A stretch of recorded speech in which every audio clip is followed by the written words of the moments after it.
half of the parliament, but just speak in terms of the direct legitimated people all over Europe, as we are at local and regional level, the two institutions with the legitimated elected people. Thank you so much for joining us, and you have the floor.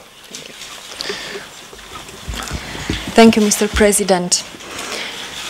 Dear Mr. President, distinguished speakers, ladies and gentlemen, I'm very honored to have been invited to address you at this forum, at this platform for dialogue, as Mr. President mentioned in the beginning, on such an important issue. And I would like to praise initiative as such, this one taken by the Committee of Regions. In these particular times, where the European Union, through all its member states, is attempting to grasp the essential implications of intercultural dialogue, I feel that there are still issues need to be dealt with and addressed in an open manner. In the European Union, we are currently faced with the underlying aspects of multiculturalism, and even more so as the member of the Parliament. We are all indeed part of the same one big culture, that is the European culture and heritage, but there are still variations going from one member state to another, and these variations are depending on the history, on the geographical location of its member state. For example, I'm close to a region in Romania that has been influenced by the Black Sea cultural and cross-border potential. Over the ages, Greek, Roman, Turkish influences have shaped the cultural diversity of the population in this area. Nonetheless, all these have done nothing more than lead to a more diverse environment in terms of people interaction, in terms of tradition and cultures. The multiple aspects related to religion, related to languages, to customs, have been a catalyst in creating a multicultural identity of the region. And I must say that I myself, I've benefited a lot from this experience.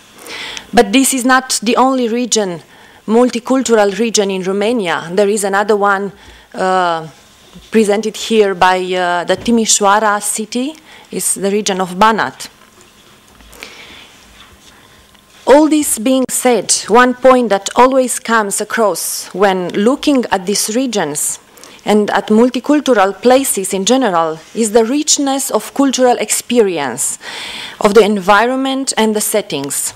Such matters should be considered as an incentive for all the member states of the European Union to support and to encourage the multicultural features in our regions and cities. The dialogue, the interaction between cultures in the same member states, or the cross-border dialogue, are matters that constitute the particular nature of Europe and of its countries. However, in this increasingly interconnected world, where our cultural environment is ever-changing and becoming more diversified every day, the cultural diversity brings about a number of economical, social and political benefits, but also raise new social and political challenges for our regions and for our cities. Apart from the programs and the management that the local and regional administration have to carry out in support of this diversity, the dialogue between cultures still plays one of the most important roles. It enables us to lead a life as a community in peaceful and constructive manner in an ever more multicultural world. That is why I strongly believe that our objectives are to encourage this dialogue from a young age and to ensure that our youth understands the importance and the benefits of a multicultural society. As you might already know, I value as extremely important the involvement of youth in society and the involvement of youth in the decision-making process. We must make sure that the tools are there in place for them to be able to exercise as early as possible their critical and their analytical capacity and show us their vision of how things should be. By encouraging the intercultural and interfaith dialogue, we can provide for them a better perspective upon what the different images of the world can be and how all these can work together. The richness that I was mentioning earlier can be brought about through such a dialogue, which can often simply imply the learning of a new language. These are matters that we should continue to concentrate on, as well as in the European Union, and the results shows us that there is a lot to gain from such endeavors. If only we were to look at the success that Erasmus program, for example, has had, and at the enthusiasm of the young people all across the European Union take up this challenge of experiencing a cultural different environment and expanding their horizons. This is a very good illustration of some of the points that the European Union set out as the goals of intercultural dialogue, such as sharing visions of the world to understand and to learn from those that do not see the world as we do, and to identify the similarities and differences between different cultural traditions and perceptions. If we were to think at other ways of bridging the gap between cultures and fostering a European identity, we would not be able to deny the importance of regional development and cross-border programs for the achievement of such goals in Europe.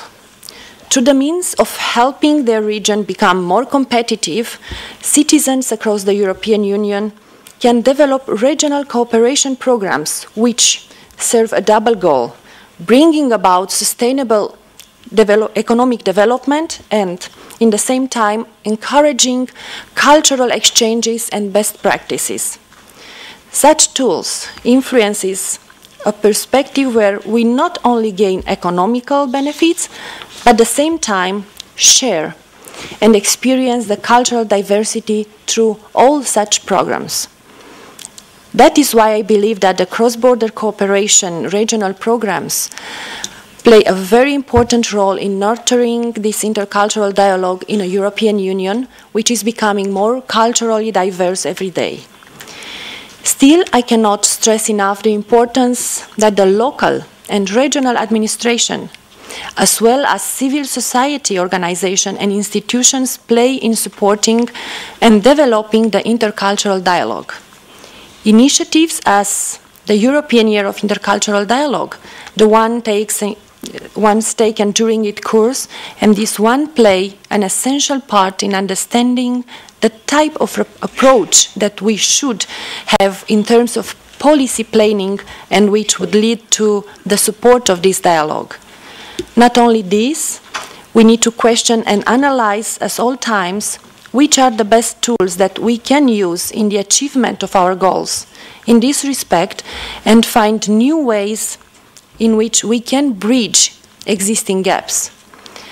Such endeavors do nothing more than to bring us closer to the development of a true European identity that embraces its cultural diversity and knows how to benefit from it to the fullest.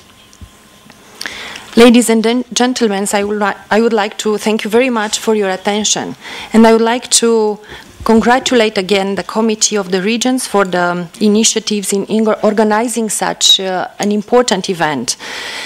And it's important also for the future of our European identity. And as a very important speaker said last week in the European Parliament in Strasbourg, the God gives us many cultures, but also the God gives us just one world.